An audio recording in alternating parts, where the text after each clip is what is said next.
Bienvenido y quiero felicitarte por apartar este espacio para profundizar en la palabra de Dios. Ahora vas a escuchar un mensaje de la Iglesia Bautista Highview en español en Louisville, Kentucky, en Estados Unidos. Nosotros existimos para llevar a todas las personas a conocer y seguir a Jesús. Deseamos ser una iglesia bíblica, una iglesia cristocéntrica, centrada en el Evangelio, que tiene una predicación expositiva. ¿Qué es una predicación expositiva? Es aquella predicación que se enfoca en el texto bíblico, busca interpretarlo bien y aplicarlo legítimamente a la vida de las personas. Ahora, yo quiero invitarte a que no solo escuches la predicación expositiva, sino que tú seas un oyente expositivo, que seas un oyente que abre su Biblia, que busca en el texto, que trata de entender la Escritura y aplicarla a tu vida. Oramos que Dios bendiga su palabra y que tú puedas conocer más a Cristo.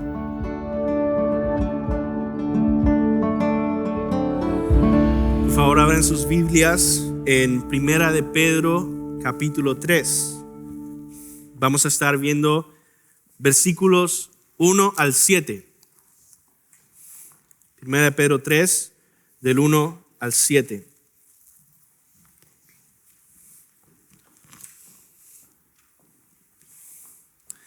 Dice así la palabra de Dios. Asimismo vosotras, mujeres, estad sujetas a vuestros maridos, para que también los que no creen la palabra sean ganados sin palabra por la conducta de sus esposas, considerando vuestra conducta casta y respetuosa. Vuestro atavío no sea el externo de peinado ostentoso, de adornos de oro o de vestidos lujosos, sino el interno, el del corazón, en el incorruptible ornato de un espíritu afable y apacible, que es de grande estima delante de Dios. Porque así también se ataviaban en otro tiempo aquellas santas mujeres que esperaban en Dios, estando sujetas a sus maridos. Como Sara obedecía a Abraham, llamándole Señor, de la cual vosotras habéis venido a ser hijas, si hacéis el bien sin temer ninguna amenaza. Vosotros maridos, igualmente, vivid con ellas sabiamente, dando honor a la mujer como a vaso más frágil y como a coherederas de la gracia de la vida, para que vuestras oraciones no sean de estorbo. Vamos a orar. Señor, te suplico en el nombre de Jesús, sé tú con nosotros mientras venimos ante tu palabra. Ministra nuestro corazón, que muchas veces puede ser duro y rebelarse contra ti, Señor. Pero que no sea así. Que renovemos nuestra mente con tu palabra. Que veamos la gloria y belleza de tu diseño para el matrimonio. Te lo pido en el nombre de Jesús. Amén.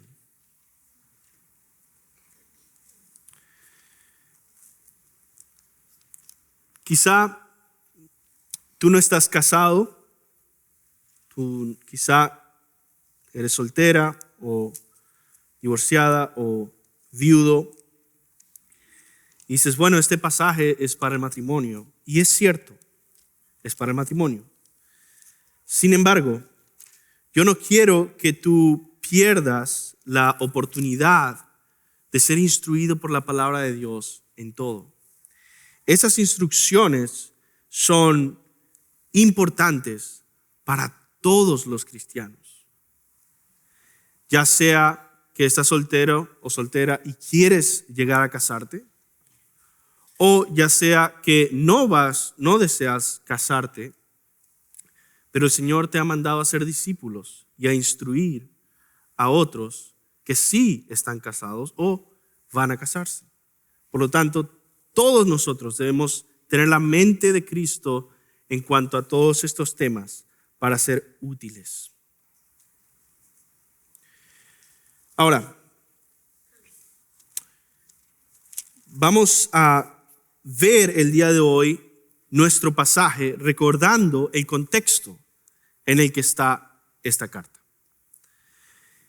Pedro viene hablando a todos esos cristianos en la dispersión del Ponto, Galacia, todas estas áreas en Turquía, de su identidad, de que ellos pertenecen a otra ciudad, la ciudadanía celestial, a otro mundo, a otro reino, al reino de Cristo, que ellos son extranjeros, ellos son peregrinos en este mundo y por lo tanto deberían verse distintos al mundo y deberían sentirse extraños porque deberían ser extraños, deberían ser distintos.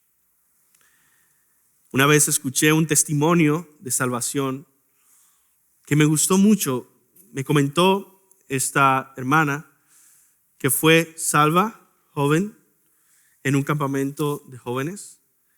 Y el tema de ese campamento era que nosotros fuimos creados para otro mundo.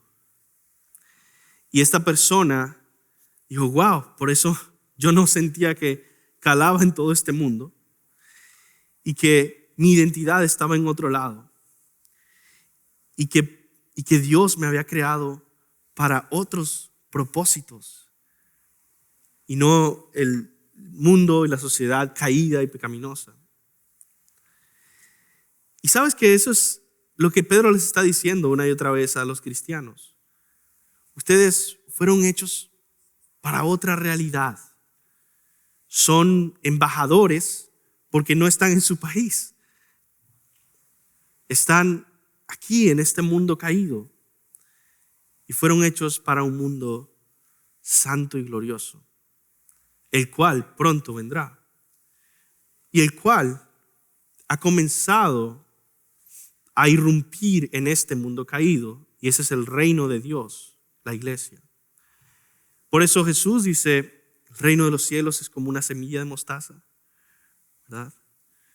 Va creciendo, es la más pequeña de todas las semillas, pero va creciendo y se vuelve el más grande árbol de las hortalizas. ¿Por qué? Porque ya está aquí, ya está el reino de los cielos, ya está nuestra patria celestial, pero está creciendo. Y cuando Cristo venga, será consumado, completo, el nuevo cielo y nueva tierra. Incluso la iglesia misma está llena de imperfecciones y vamos creciendo y vamos siendo purificados por la obra del Espíritu Santo que nos santifica.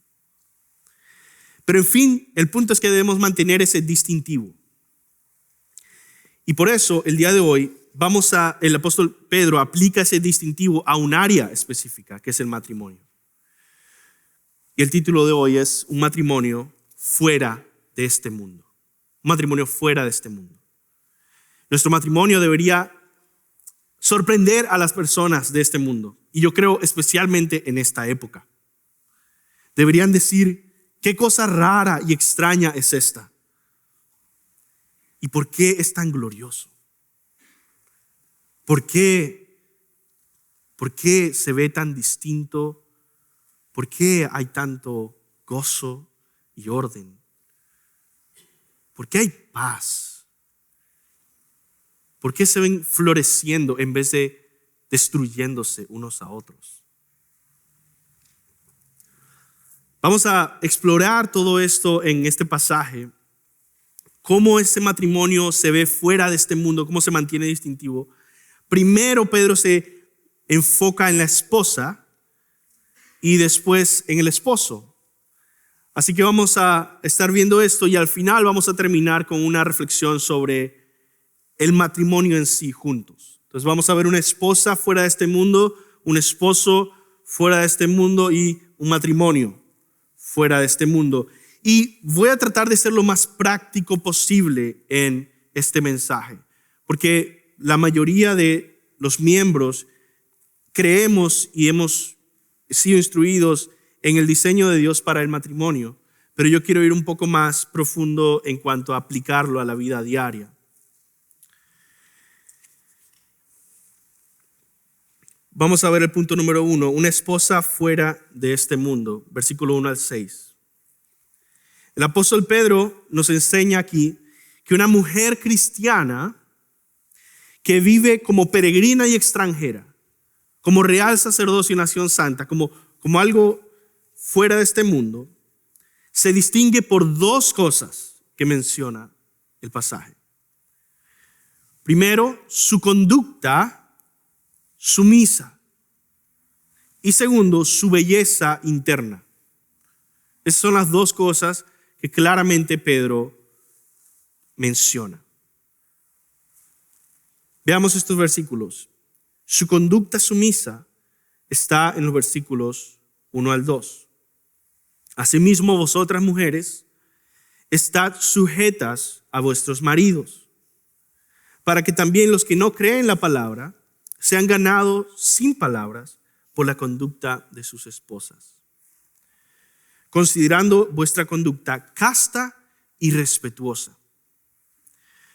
Ahora, hay algo interesante aquí en el griego, en esa parte de lo que habla de aquellos que no creen en la palabra, los maridos inconversos. Es decir, este pasaje, Pedro, es como si estuviera Pedro hablando a la iglesia y diciendo: esposas, obedezcan a sus esposos, y de repente se acuerda, bueno, hay varias esposas que están casados con inconversos, con incrédulos. Y dice, bueno, el consejo que les estoy dando también aplica. No hay una excepción a esta área de casarse con un inconverso, porque el beneficio que produce al matrimonio una conducta respetuosa, casta y sumisa también va a beneficiar a un matrimonio incluso con un inconverso. Y el beneficio va a ser distinto, es verdad, pero va a ser más beneficioso que una mujer rebelde y peleonera. Es interesante porque básicamente lo que está diciendo Pedro aquí es: mujeres, sean sujetas a sus maridos, porque incluso los que no creen la palabra podrán ser ganados sin palabra por las conductas de sus esposas. Es decir, su conducta es tan poderosa, tan influyente, tan fuera de este mundo y tan atractiva, que va a bendecir incluso a un no creyente que ve una conducta fuera de este mundo. ¿Por qué menciono esto? Porque no quiero que este pasaje se enfoque solamente en la excepción de mujeres casadas con no creyentes.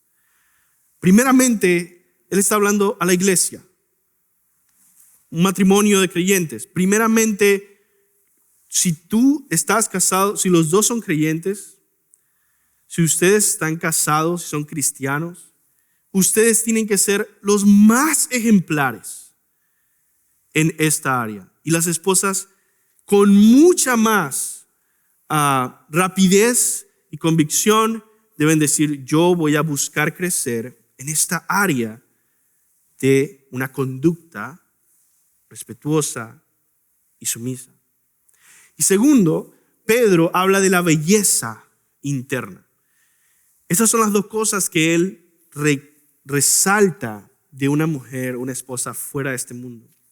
Versículo 3 dice: vuestro atavío, es decir, su vestido, es una palabra rara para forma de vestir, no sea el externo de peinados ostentosos, de adornos de oro o de vestidos lujosos, sino al interno, el del corazón, el incorruptible ornato. Ornato significa una decoración, es un ornato. Estén decoradas ¿con qué? Con una decoración incorruptible. ¿Cuál es esa? Un espíritu afable y apacible, que es de grande estima delante de Dios. Fíjense que Pedro pone un énfasis en quién es el que valora esto primeramente. Dios. ¿Por qué voy a buscar crecer como esposa en ese tipo de conducta? Porque Dios lo valora. Dice, en alta estima delante de Dios. Porque así también se ataviaban en otro tiempo aquellas santas mujeres que esperaban en Dios, estando sujetas a sus maridos. O sea, Pedro no está queriendo que busquemos el progreso hacia una sociedad en la que ya no hay un liderazgo en el hogar del hombre. No, más bien Pedro dice, sean como las antiguas mujeres,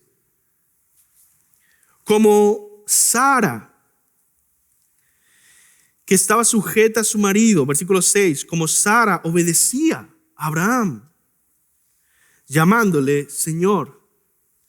Y no porque Sara fuera colombiana. Siempre me da risa con los colombianos que dicen, Señor, Señor, señora. De la cual vosotras habéis venido a ser hijas, si hacéis el bien, sin temer ninguna amenaza. ¿Por qué Sara es un ejemplo de una mujer sumisa que es valiente y no teme una amenaza? Bueno, les digo rápidamente. Porque sujetarse a este modelo bíblico del matrimonio conlleva mucha valentía. Porque tú estás sometiéndote al liderazgo de alguien más, de tu esposo. Y dejando que él pueda dirigir el rumbo. Y no dice, ¿y si no lo hace bien? ¿Por qué Sara es un ejemplo de esta valentía? Otra vez voy a leer el versículo. Como Sara obedecía a Abraham, llamándole Señor, de la cual vosotras habéis venido a ser hijas, si hacéis el bien sin temer ninguna amenaza. Mire, algunas cosas se recuerdan muy bien de Sara. Y es que 2 veces fue mal liderada por Abraham y terminó con un faraón o un rey cuando Abraham había mentido y dicho que era su hermana.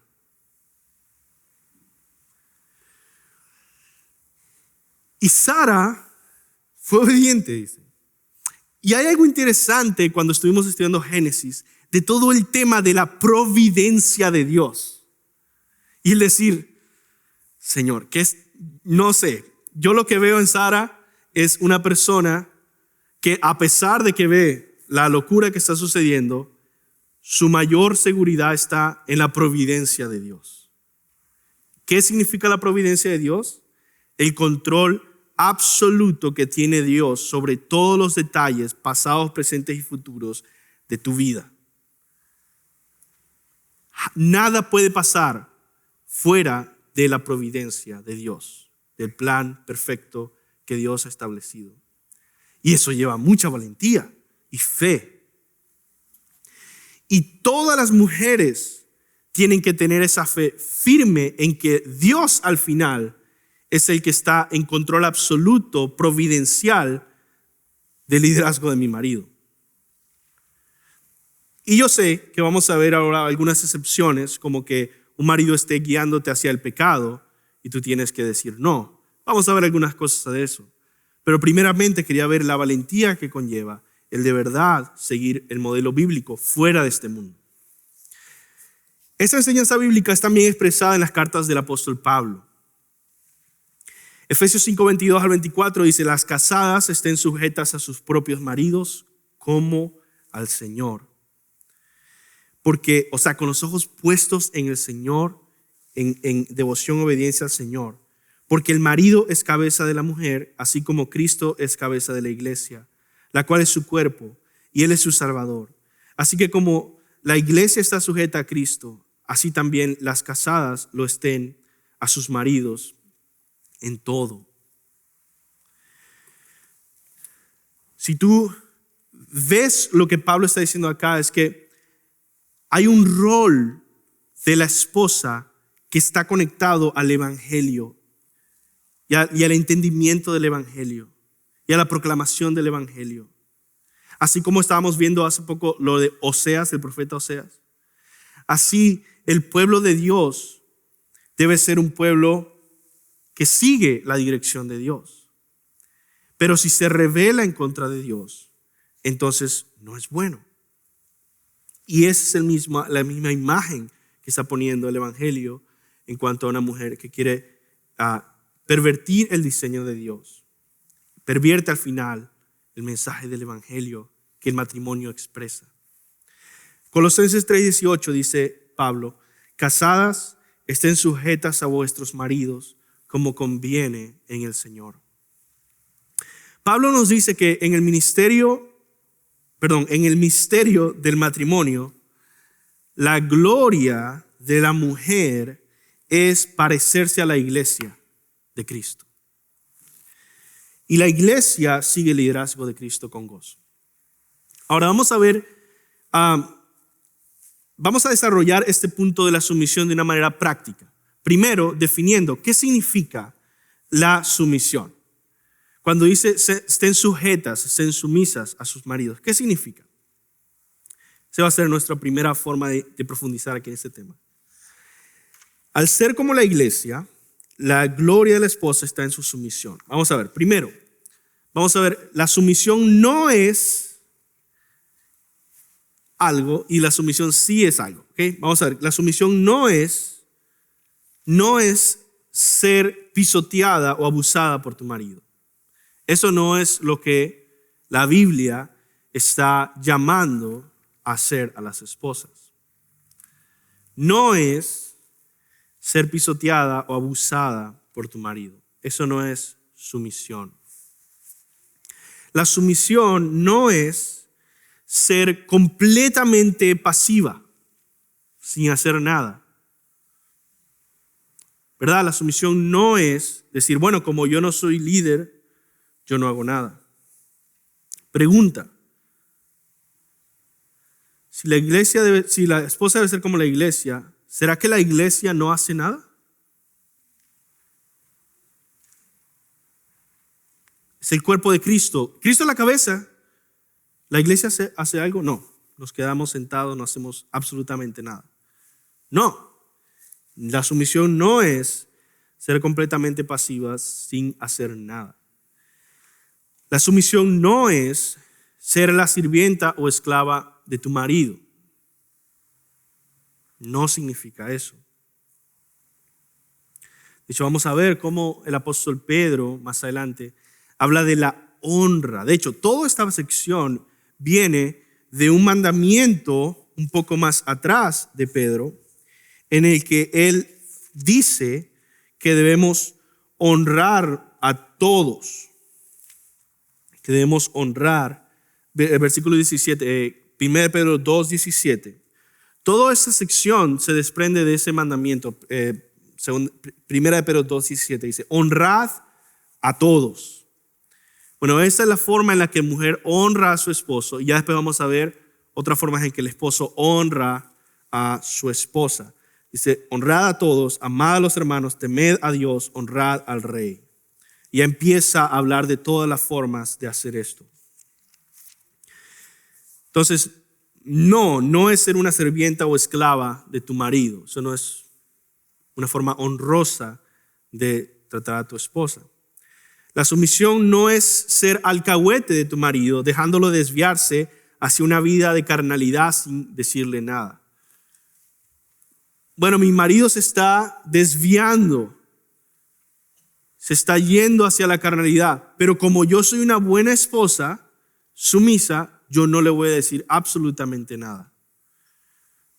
Eso no es la sumisión, Eso no es la sumisión. De hecho, tú tienes un rol muy activo en todo el proceso de santificación que Dios está haciendo en tu marido.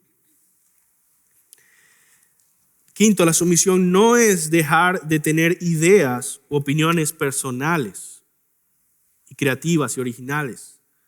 No es dejar de pensar, no es apagar el cerebro y decir, bueno, yo hago lo que sea que me digan que haga.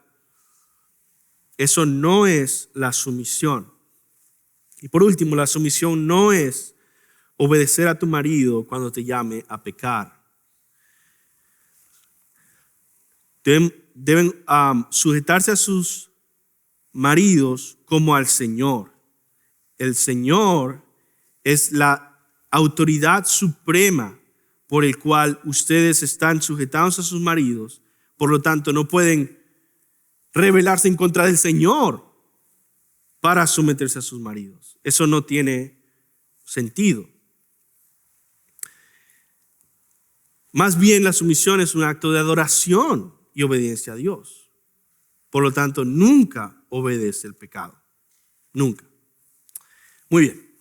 Ahora, ¿qué sí es la sumisión bíblica? Bueno, la sumisión es honrar y respetar a tu esposo. Y yo sé que eso es algo muy subjetivo, porque quizás una esposa puede decir, le grita a su esposo todos los días y dice, no, pero yo lo respeto y lo honro mucho. Bueno, tienes que ser un poco más, buscar ser objetiva, de verdad, y decir, ok, estoy honrando y respetando a mi esposo, porque eso sí es lo que me está mandando el Señor a hacer. Segundo, la sumisión es afirmar el liderazgo de tu esposo. Ok, vamos a poner un ejemplo específico. Decir, oye, vamos a ir a hacer esto. Ok, tengo que someterme a ti, tengo que ir. Eso no es sumisión. Eso es una forma de rebelión, de hecho. Lo vas a hacer, ok. Pero, que estoy diciendo aquí en el punto 2, o en la descripción 2, la sumisión es afirmar el liderazgo de tu esposo. Hay un área del corazón que va ahí también. 3, la sumisión es obedecer a tu esposo reconociendo que vives bajo su autoridad por la orden de Cristo. Ok, voy a leer esto otra vez. La sumisión es obedecer a tu esposo reconociendo que vives bajo su autoridad por la orden de Cristo. Es simplemente lo que Cristo te ha ordenado.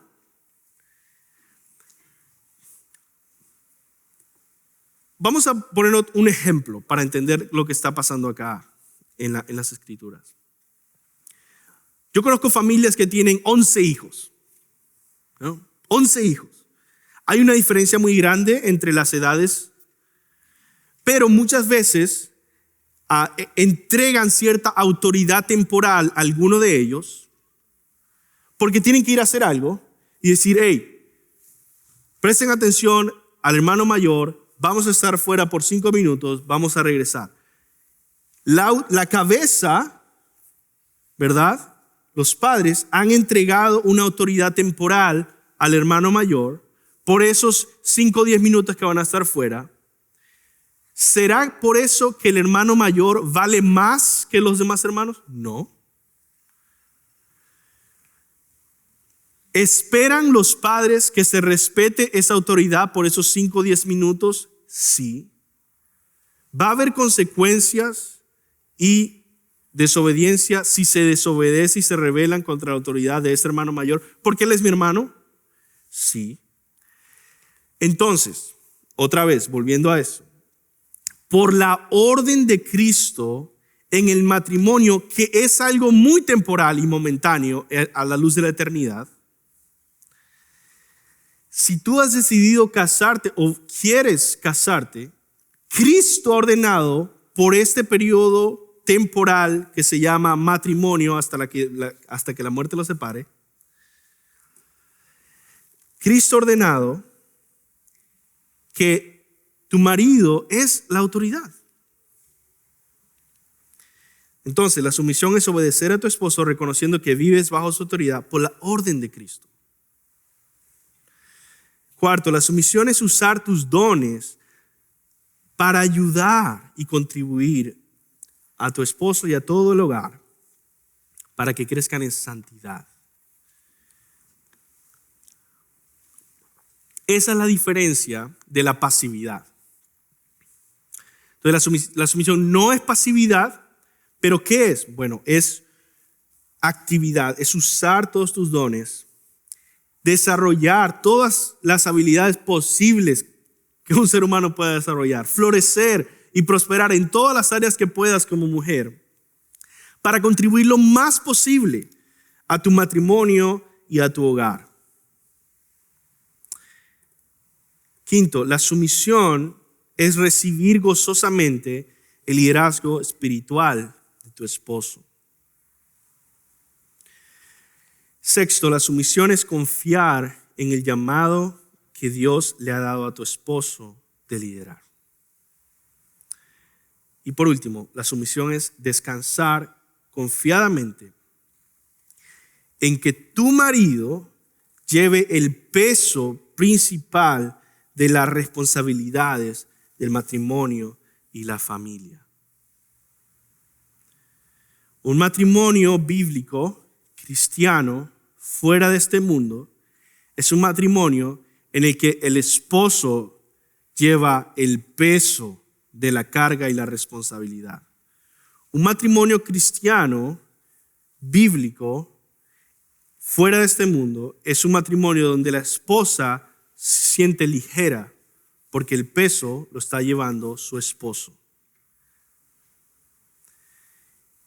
Y ella está confiando en el llamado que le ha dado, apoyando y afirmando, porque él sabe, tiene toda la carga de la responsabilidad.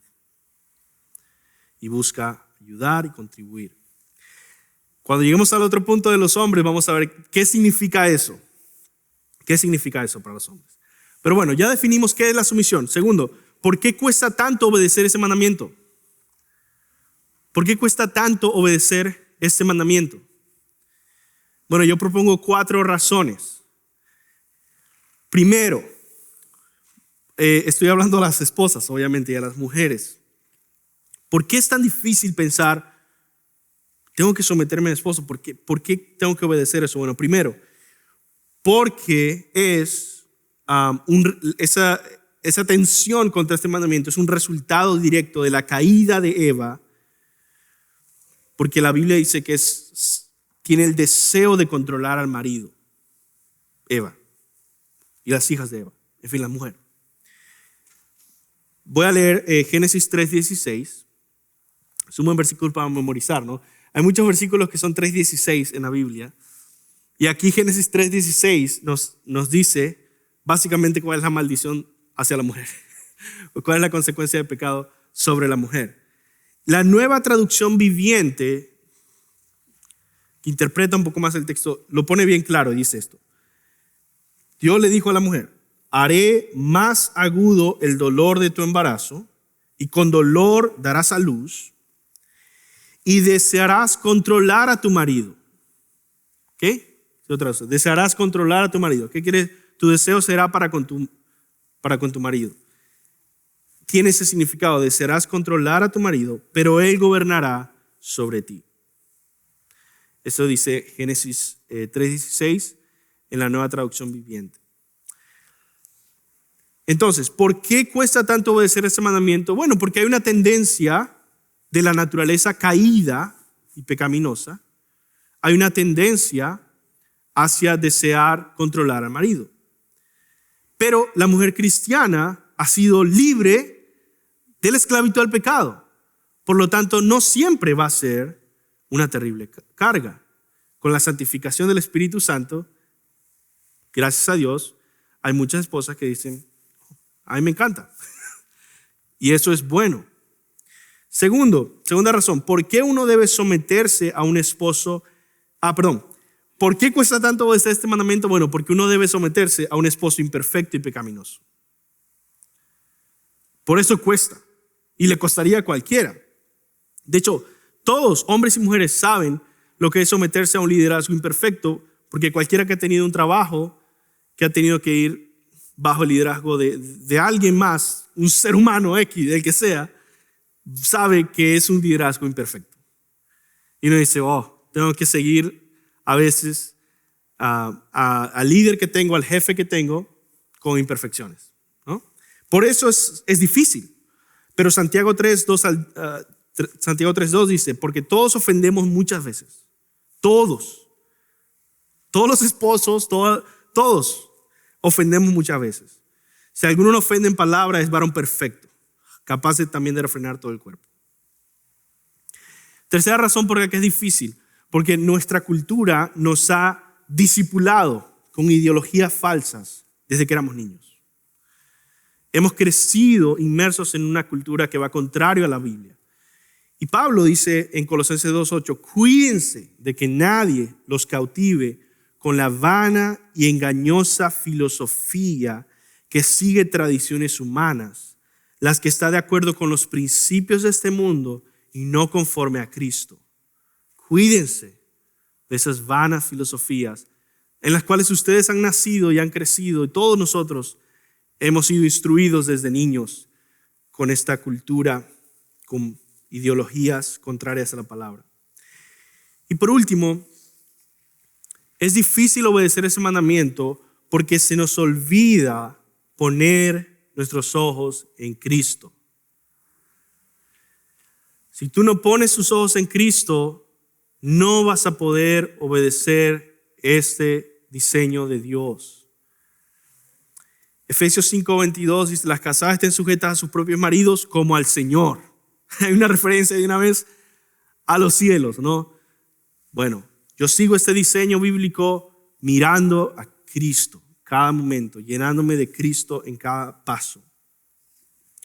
Ahora yo quiero terminar este tiempo de hablar de la esposa fuera de este mundo, dando un espacio para que prácticamente las esposas puedan crecer en sumisión a su marido y en obedecer este mandamiento. Entonces examina tu propia vida, ¿verdad? Primero, ¿amas este diseño bíblico para el matrimonio o estás en contra de este diseño bíblico? Es una buena pregunta para ir determinando en tu corazón. ¿Estás en contra de este diseño bíblico que la palabra de Dios establece? ¿O lo amas? ¿Estás sometiéndote a tu esposo con todo respeto y honor? Entonces, 5 formas de crecer en esa sumisión. Primero, comprométete con este diseño bíblico. Eso es lo primero. Comprométete con este diseño bíblico. Si no haces un compromiso real con esta doctrina, con esta enseñanza bíblica, no vas a crecer en la obediencia a este mandamiento. Tienes que abrazarlo con los 2 brazos y decir, esto es lo que yo creo y esto es lo que yo creo que está bien y lo amo, este diseño bíblico. Recuerda que Cristo es el que le dio ese rol a tu esposo. Cristo es el que te sostiene providencialmente. Y Cristo es el que te pedirá cuentas cuando a tu marido, que le pedirá cuentas a tu marido y a ti de si cumplieron con sus instrucciones. ¿Ya? Segunda forma de que puedas crecer en este mandamiento, en la sumisión a tu marido, deja la pasividad. Es decir, enfócate en todo lo que tú puedes contribuir. Porque muchas veces esto es difícil porque uno piensa que es como estar en un partido de fútbol y decir, Dios dijo que las mujeres estén en la banca. Y eso no es el modelo, ¿ok? No es el modelo. Y por eso es pesado, porque dice, bueno, yo tengo que estar en la banca. Bueno, estoy siguiendo la obediencia, en obediencia al Señor. No, eso es pasividad. Más bien, este es un mandamiento emocionante cuando tú entiendes toda la actividad, contribución que puedes traer a tu hogar. Sé intencional en usar tus dones y tus ideas para ayudar a tu marido a guiar a la familia hacia la conformidad a Cristo y enriquecer a la familia. y hacer que florezca la familia y honrar a la familia. En fin, que de verdad sea algo glorioso y tú estás contribuyendo constantemente ahí. Tercero, aumenta tu gozo y disminuye las quejas. Y al final vamos a ver un poco más de eso. Es increíblemente importante. Pero lo quiero mencionar un poco brevemente acá. No te quejes frecuentemente de tus circunstancias o de tus responsabilidades o de tu esposo, aunque no sea creyente. Eso es el punto de Pedro, ¿verdad? Aunque no sea creyente. No vivas quejándote de tus circunstancias, de tu esposo, porque estás envenenando tu matrimonio aún más. Pero si vives con gozo en el Señor, vas a proveer vida y paz en el hogar. Vas a traer luz a un hogar donde hay un incrédulo. Pero tú tienes un gozo inquebrantable. Tienes una gratitud en el Señor. Y eres una esposa fuera de este mundo. Y vas a ver florecer a tu hogar. No perfectamente, la Biblia no dice eso. No promete que nuestros hogares van a ser perfectos. Pero sí dice que podemos contribuir positivamente o negativamente. Y esta es la forma de contribuir positivamente. Cuarto, usa palabras de afirmación para honrar a tu esposo. Sé intencional en bendecir a tu esposo con muestras de respeto y honor. No sabes el poder que tiene una esposa para influenciar y elevar y levantar todo el espíritu del esposo. ¿Y sabes qué es bueno?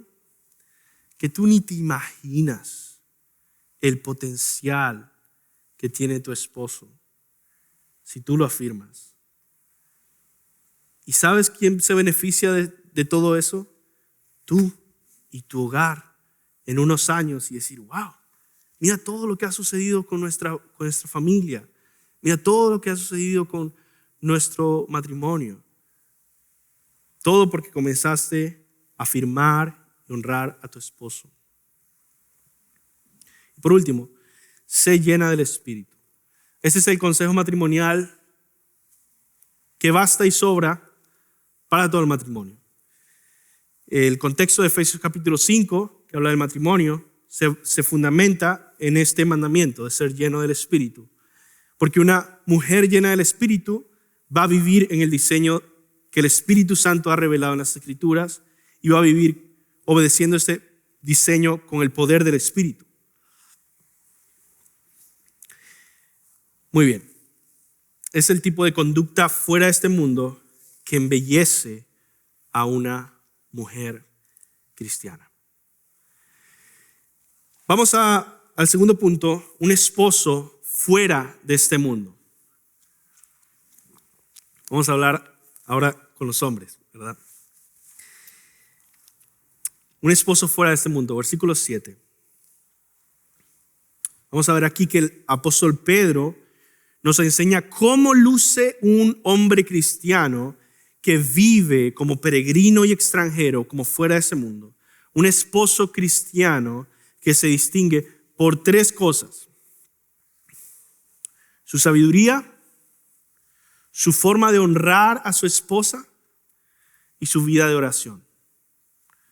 La forma en que este texto funciona es que se enfoca en la sabiduría, en vivir con conocimiento y entendimiento con la esposa.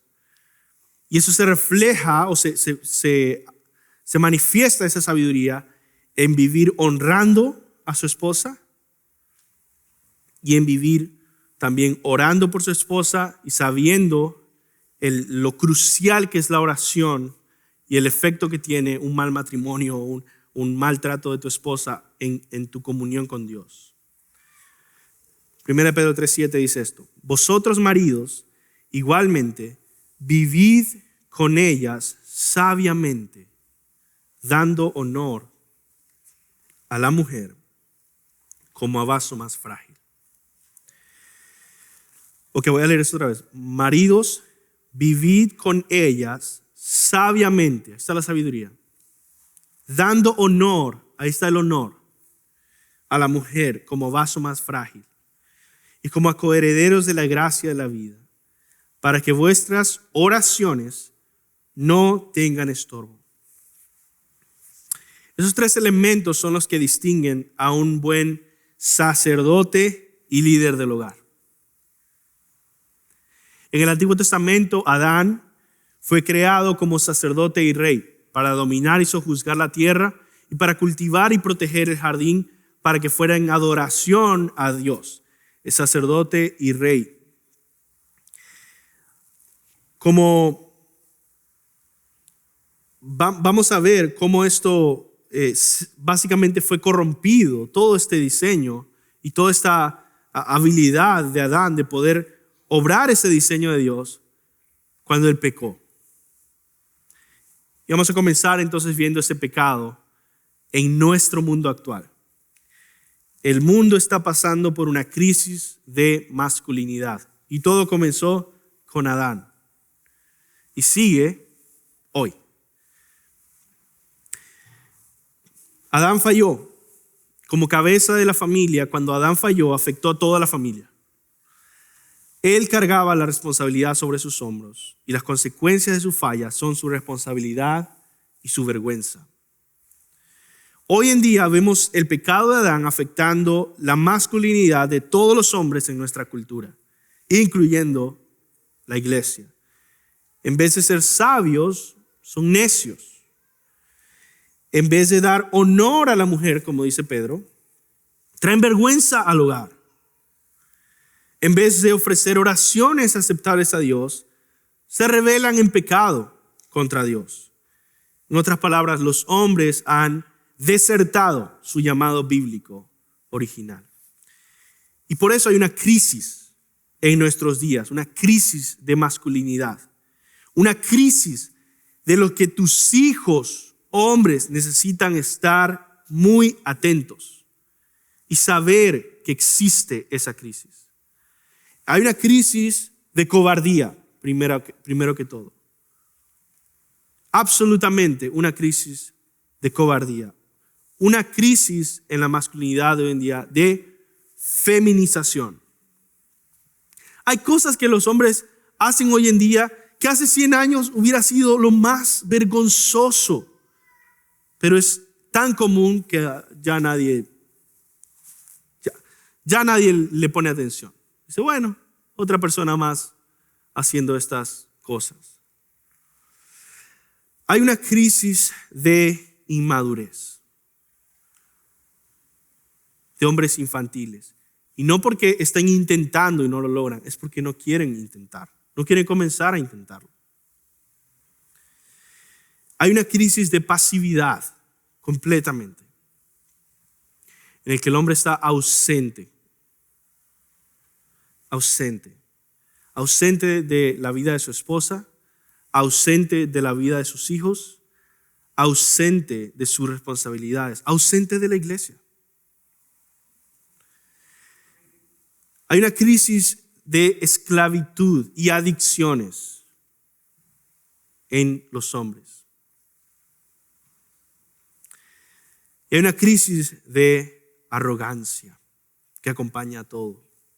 ¿Por qué? Porque no buscamos aprender. No buscamos aprender y ser enseñables y aprender de la palabra, de los consejos bíblicos y de hombres ejemplares.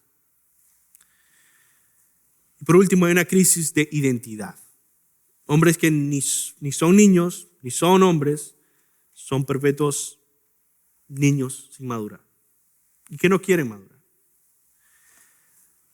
Pregunta: si vemos toda esta crisis, nos preguntamos entonces como hombres, ¿qué hace falta para madurar?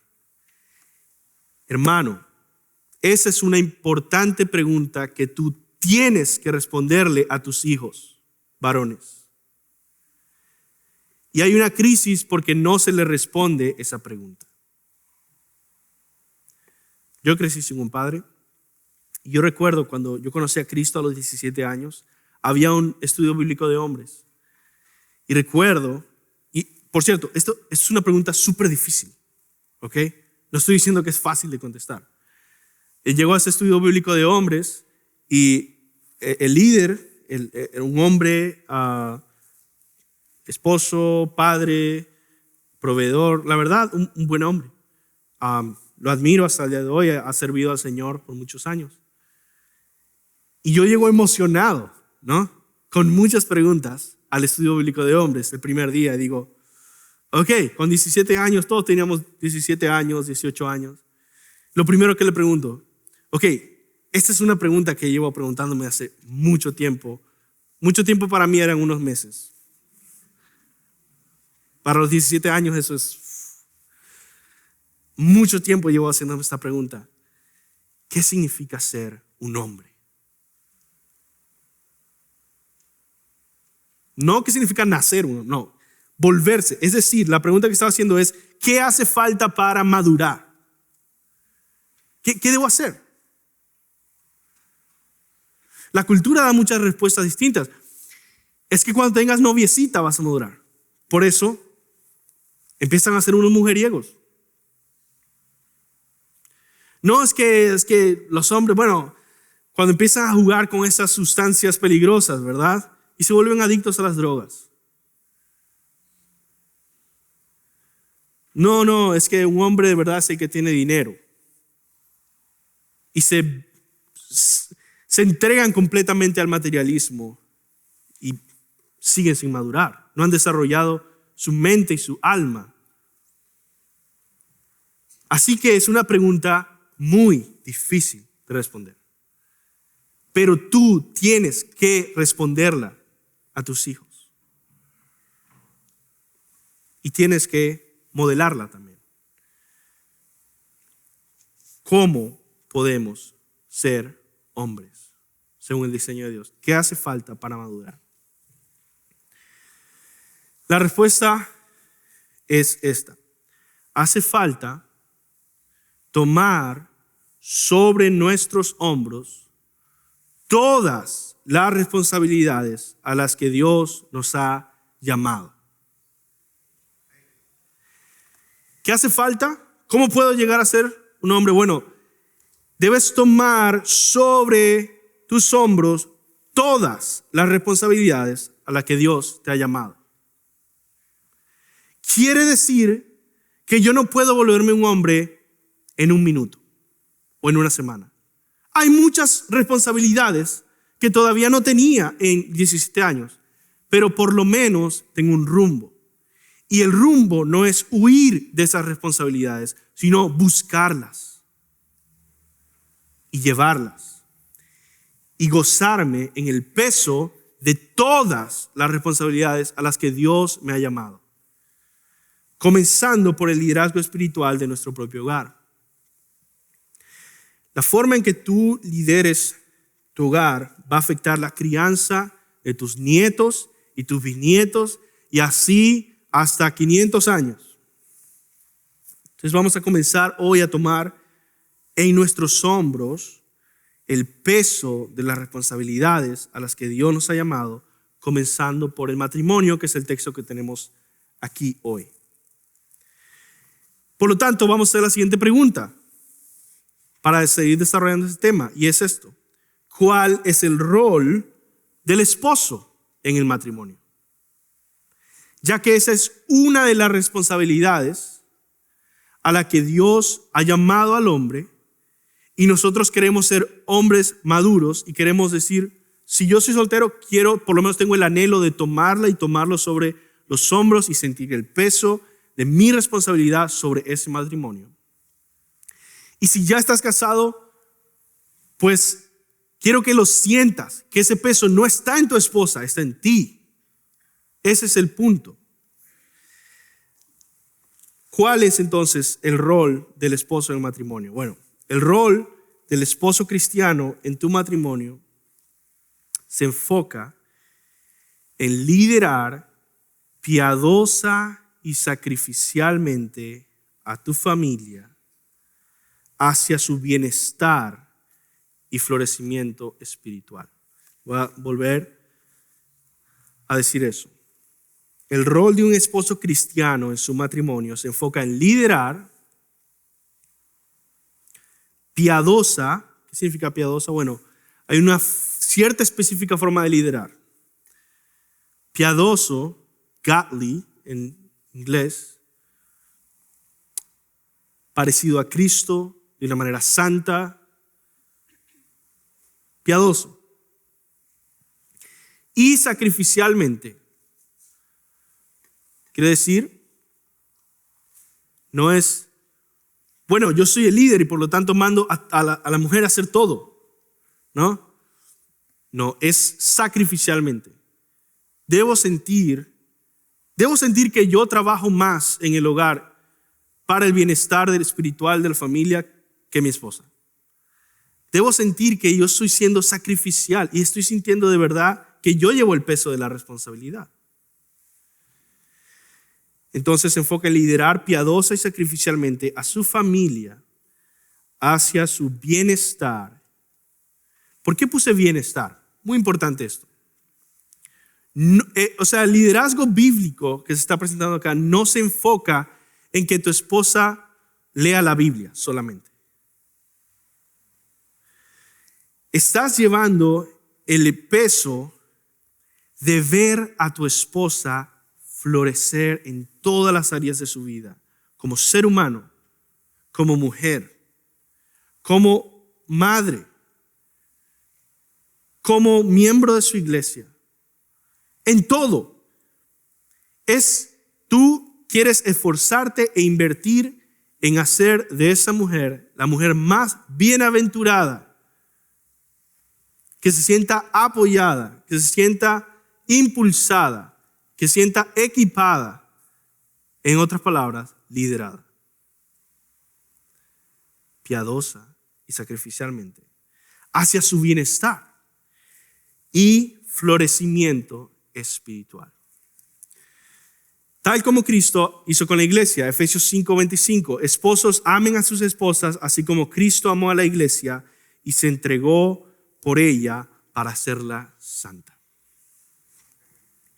El esposo está llamado a ser un líder piadoso y sacrificial para su esposa e hijos. Él debe ser el responsable de todo lo que sucede en la familia. Y voy a explicar esto. ¿Qué significa ser el responsable de todo lo que sucede en la familia? Si tus hijos están descarriados, si tu esposa está desviándose, si tu hogar está en crisis, todo es tu responsabilidad, aunque no todo sea tu culpa. Eres responsable de toda la condición de tu familia, aunque no seas culpable de cada uno de sus pecados. La responsabilidad sigue estando en tus hombros. Y por lo tanto, como tú eres responsable, tú debes liderar a tu familia hacia una solución. Hacia una solución. Porque es tu responsabilidad. Y tú tienes que rendir cuentas por eso. Otra vez, la Biblia hace mucho este juego entre el matrimonio y la iglesia. Mucho. Y hay cosas importantes que debemos aprender ahí. Si esta iglesia comienza a ser un completo desastre y empieza a surgir toda clase de carnalidad, yo no soy culpable del pecado de cada uno de ustedes, pero yo soy responsable por la iglesia. Y como yo soy responsable, debo buscar una solución. Porque si yo no busco la solución, ¿quién la va a buscar? Yo soy el responsable. Ese es el punto con el matrimonio. No es que toda la culpa siempre es del esposo, pero toda la responsabilidad en última instancia sí lo es. Y por eso él debe velar y supervisar y esforzarse por el bienestar continuo de su esposa y de sus hijos. Por eso es que es un llamado pesado, difícil y glorioso y no se debe tomar a la ligera. El rol de un esposo cristiano en su matrimonio se enfoca en liderar piadoso y sacrificialmente a su familia hacia su bienestar y florecimiento en todas las áreas de su vida, especialmente en el área espiritual. Por lo tanto, hermanos, miren esta visión de lo que significa ser un esposo cristiano. Y pregúntenme si un niño de 16 años va a decir, yo quiero casarme ya porque yo soy cristiano y quiero tener esa novia. ¿Por qué? ¿Por qué es tan fácil para las personas decir, no, yo estoy listo? Porque la visión de qué significa ser un esposo es tan baja, tan poco bíblica, que no sienten ese peso, esa responsabilidad, esa dificultad. Y si no sientes ese peso y esa dificultad, ¿sabes qué va a pasar? No vas a depender de Dios. Porque el peso de este llamado debe ser tan pesado sobre nuestros hombros que nos lleva constantemente a quebrantarnos ante el Señor en dependencia de Él, en oración y suplicar, Señor, obra en mi esposa, obra en mis hijos, obra en mi familia, porque es demasiado pesado para un mero mortal. ¿Qué significa entonces liderar piadoso y sacrificialmente? Voy a dar una lista larga.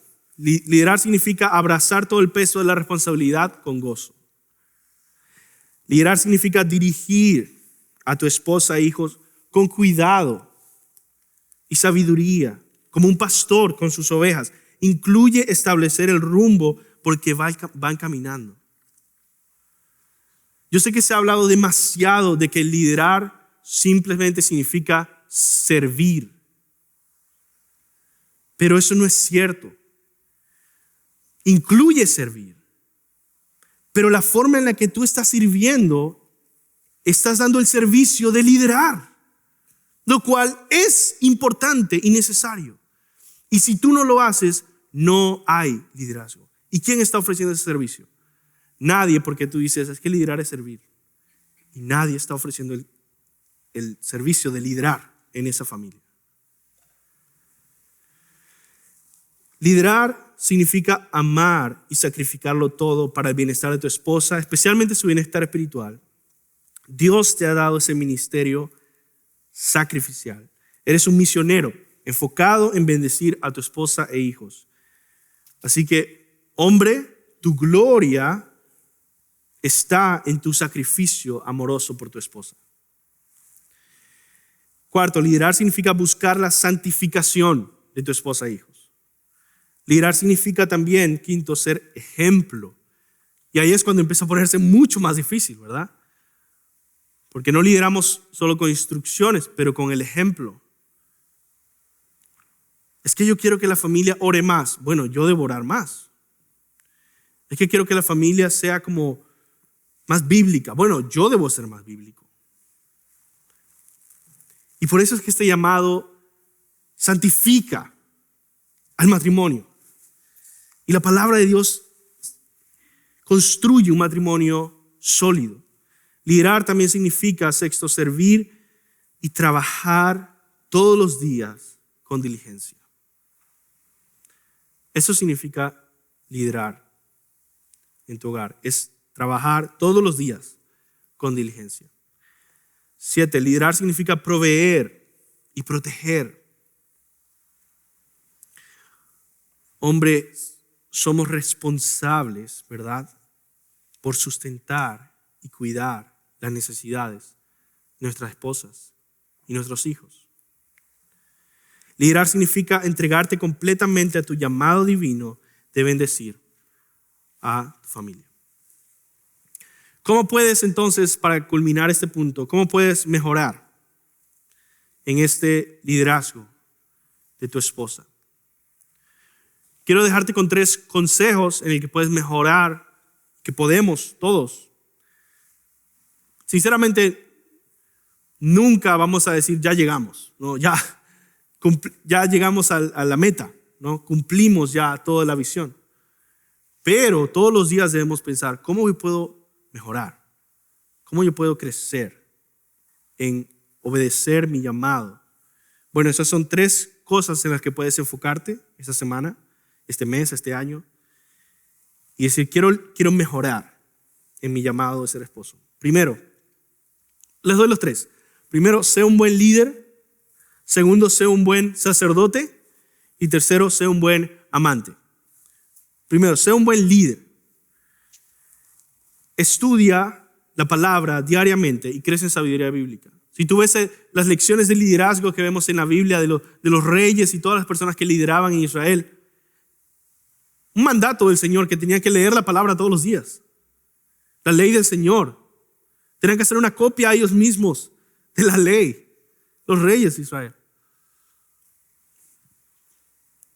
Si vas a llevar el peso de la responsabilidad de liderar, debes estudiar la palabra diariamente y crecer en sabiduría bíblica. Segundo, sé humilde y sabio.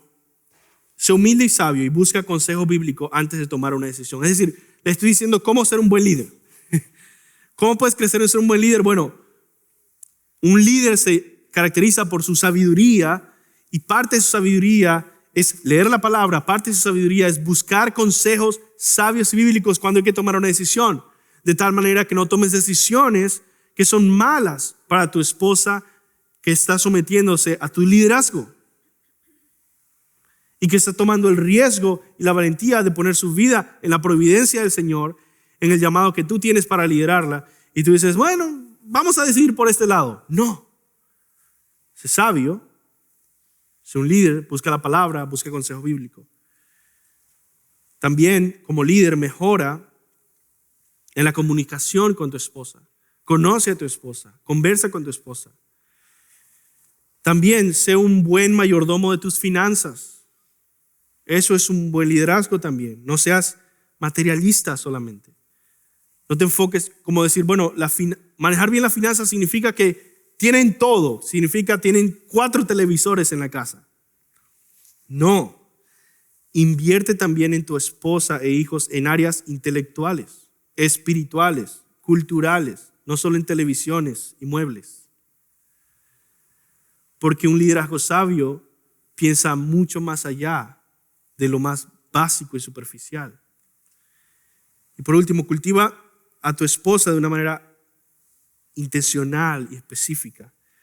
¿Qué estás buscando cultivar en ella? ¿Cómo estás buscando bendecirle? ¿En cuál área ella desea crecer?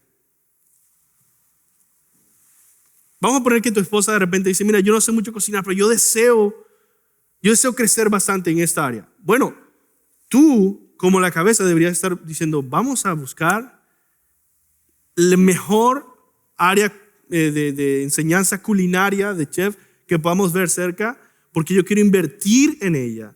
Y en 2-3 años, yo sé que ella desea crecer en esa área y ella va a crecer en esa área.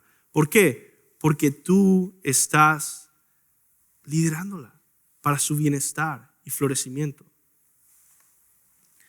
Cultivando en ella como mujer, como ser humano, como esposa, como cristiana. Segundo, sé un buen sacerdote. La palabra usa esta metáfora de que somos sacerdotes del hogar, somos pastores del hogar. Y por lo tanto cuidamos el área espiritual de nuestro hogar. Entonces comienza primero contigo mismo y crece en madurez espiritual a solas con Dios. Y sé un ejemplo en el hogar, tú. Pero también ora con ella de una manera continua. Tú toma la iniciativa, invítala a orar. Ora por ella y depende de Dios para liderar a tu familia cada día. Y por último, valora el crecimiento espiritual de tu familia más que tus finanzas.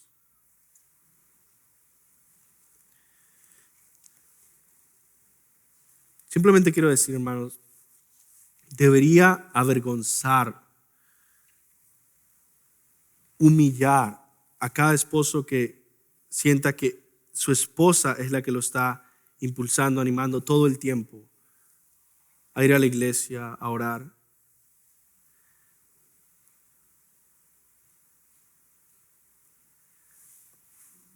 ¿Cómo se supone que eso está cumpliendo con tu llamado de ser el sacerdote del hogar?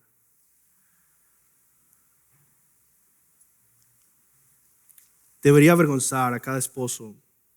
¿Por qué? Porque nosotros debemos tomar la iniciativa de ser nosotros los que están impulsando aún más cada día a la familia. Vamos a ir a la iglesia, vamos a orar, vamos a cantar, vamos a leer la palabra, vamos a aprender. Yo no estoy diciendo que una esposa nunca puede animar a su esposo a crecer. Estoy diciendo que no puede haber esa dinámica establecida en el que constantemente siempre es así. Eso no debe ser. Sin embargo, hay mujeres casadas con hombres incrédulos y Pedro está dando instrucciones específicas de enfocarse en su comportamiento. No en reprender a tu esposo incrédulo, sino en un comportamiento tan sumiso, glorioso, honorable, que tu esposo llega a un momento en el que te pregunta por la esperanza que hay en ti, como dice Pedro en este mismo capítulo, y tú puedas compartir el evangelio. Por último, sé un buen amante. ¿Qué significa esto? Vamos a ver ahora al final que el enfoque de los mandamientos al esposo es amar a su esposa. Entiende que tu esposa no es tu compadre. Eso es lo que está diciendo Pedro. Dice, es un vaso más frágil. Es un vaso más frágil. ¿Quieres tratar como compadre? Bueno, ve y habla con un hombre y trátalo como compadre, no a tu esposa. Deja a un lado esa inmadurez y trata a tu esposa como una dama, con todo honor y respeto. Atiende a tu esposa como a ti mismo. Y una pregunta muy buena para hacer aquí es, ¿actúas igual cuando tu esposa quiere algo que cuando tú quieres algo? Yo quiero esto. Bueno, vamos a comprarlo. Mi esposa me dice, quiero esto. Imposible. Atiende a tu esposa como a ti mismo. Es una buena regla, ¿no? Celebra a tu esposa. Eso es parte de ser un buen amante. Celebra a tu esposa. Las palabras de afirmación son esenciales para una relación saludable. Protege el corazón de tu esposa. Y cumplan sus deberes conyugales y pregunten a sus esposas si se sienten amadas y cómo pueden ustedes crecer en detalles de afecto.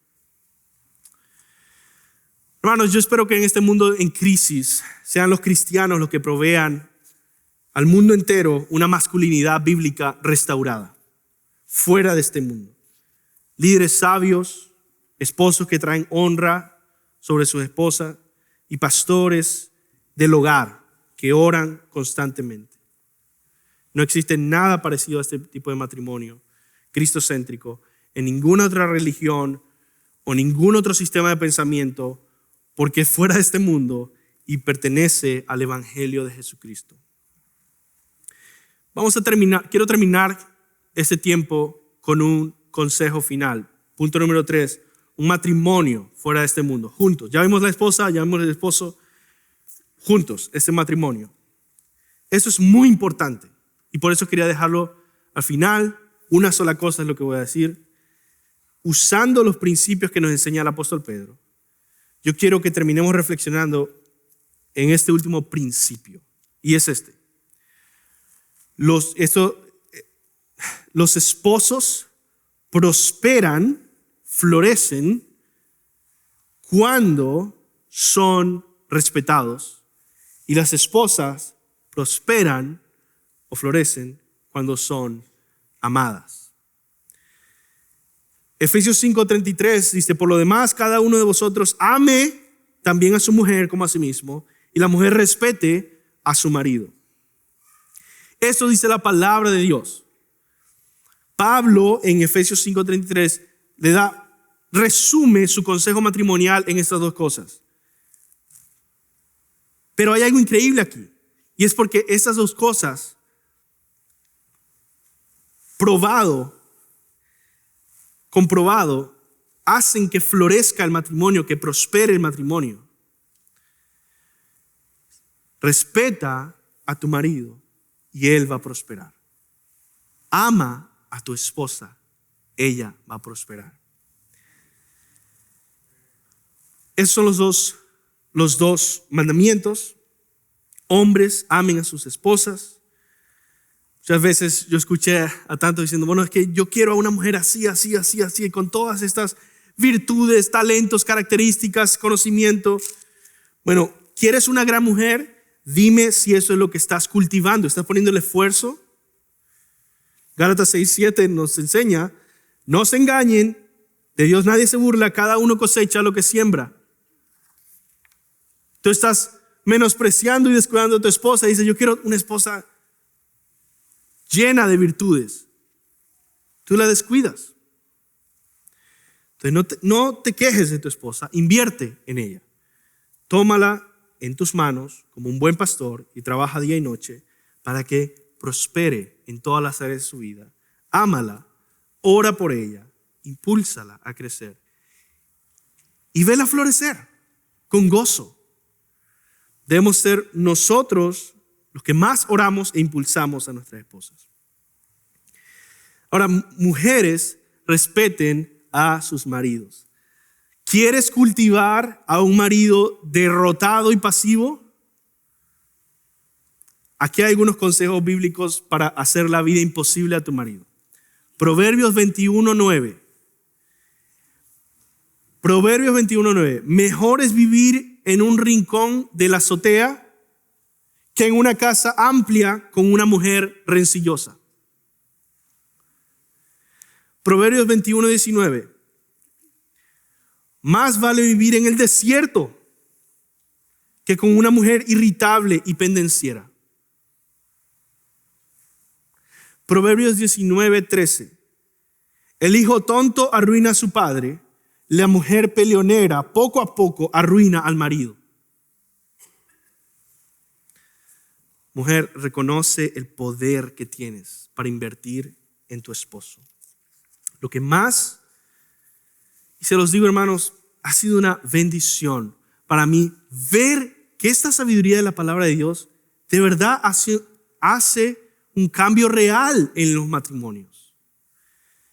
Lo que más me ha ayudado a mí e impulsado a mí en prosperar en los proyectos que he tenido es de verdad la afirmación, respeto, ánimo y honra de mi esposa. Yo estoy muy agradecido por eso. Y yo siempre le digo, es increíble cómo creíste en mí cuando yo no tenía nada. No tenía ni 75 centavos para lavar la ropa. No tenía papeles en este país, no tenía nada. El respeto, afirmación, ánimo, honra de mi esposa. Esposas, ustedes tienen un poder increíble para influenciar hacia el bien a sus esposos. Respétenlos, hónrenlos. Llena a un esposo de respeto y honor y lo verás levantarse y crecer y prosperar.